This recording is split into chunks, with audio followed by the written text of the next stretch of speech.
get a lot of questions regarding what I do with all of the produce that we grow in our garden. Much of what we grow we eat, and we eat it as it comes in season. But there are some things that we get an awful lot of. Tomatoes would be one. And if you've read the blog for a while, you know that I often roast tomatoes, and then I throw them in a silicone bag into the freezer, and then I use them for cooking later in the winter. Sometimes I take tomatoes and just freeze them whole as they are. Peppers, I generally freeze either in strips or chopped to use in recipes in the wintertime. Because I plant a lot of hot peppers, I make a hot pepper relish. We like hot, spicy food, and hot pepper relish is a condiment that we use all year long.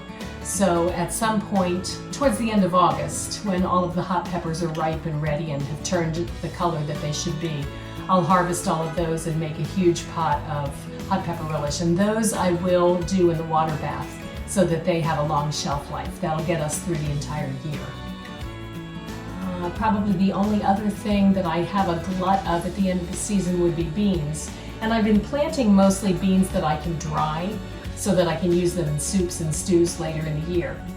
One thing, however, that we always seem to have more than we need of, and most people who grow them end up in the same boat, is zucchinis. This year I used some of our zucchinis for zucchini bread, and I'm sure everyone has their favorite recipe for zucchini bread. I take chocolate chips and walnuts and add that to my zucchini bread, and then I freeze portions of that in the freezer to pull out later in the winter time. So I've already done that for the year. We eat a lot of zucchini as zoodles.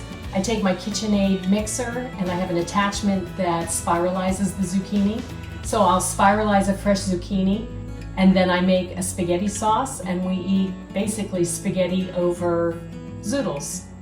I don't cook the zoodles, we eat them raw, we like that crunch. So that's one way that we use up a lot of our zucchini. But still at the end of the season, I find that I have a few zucchinis left over. So what we're going to do is turn these into pickles. I have a recipe that I got when I was in my early 20s from my first next door neighbor.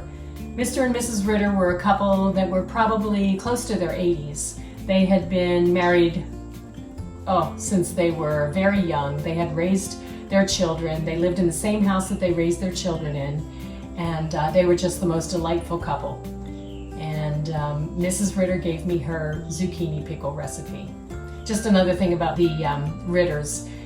I can remember you would see the Ritters walking down our little town, down to the grocery store, and they'd always be hand in hand.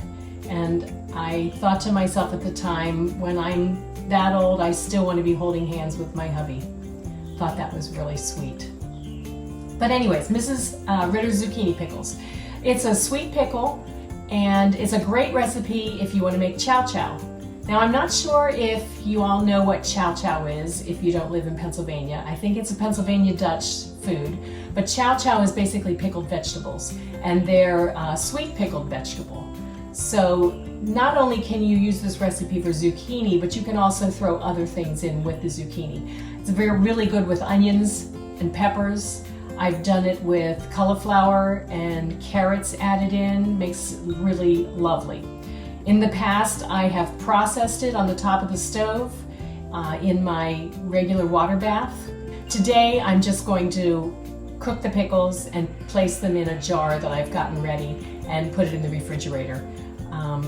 They'll last for several months in the refrigerator, so that way I don't have to heat up the kitchen with the water bath on such a hot, muggy day. So let's make some pickles.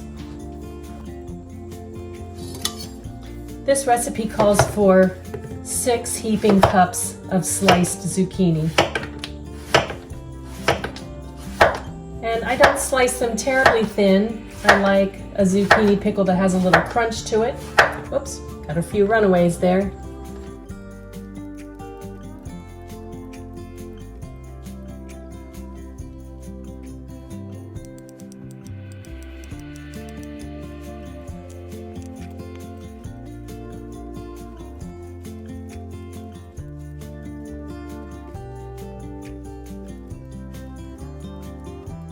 To the sliced zucchini, I add a cup of white vinegar, and 2 cups of sugar. 1 cup's already in there. And then in here I have a teaspoon of mustard seed, a teaspoon of celery seed, a teaspoon of salt, and a teaspoon of turmeric. I turn on the heat, bring it to a simmer, and let it simmer for about 20 minutes. While we wait for the zucchini to boil, I thought we could try these pickles that I made a couple of weeks ago. You might remember that I harvested all of our Mexican sour gherkins and I put them in brine so that they would ferment. So I thought maybe we could give them a try. I put a grape leaf on top of the mixture, shoved it down around the edges of the cucumbers so that that would keep mold from forming on the cucumbers. I'm going to take that grape leaf off now. And I read that what the grape leaf does is, besides help to hold it down under the brine, it also makes the pickle a little bit crispier. So here's what it looks like in the jar. You might notice there's also a couple, well, let me get these nasturtium leaves out of the way. I put those in for a little extra peppery zest. But there's also a few regular cucumbers that were very tiny on the vines when I picked all the watermelon cucumbers.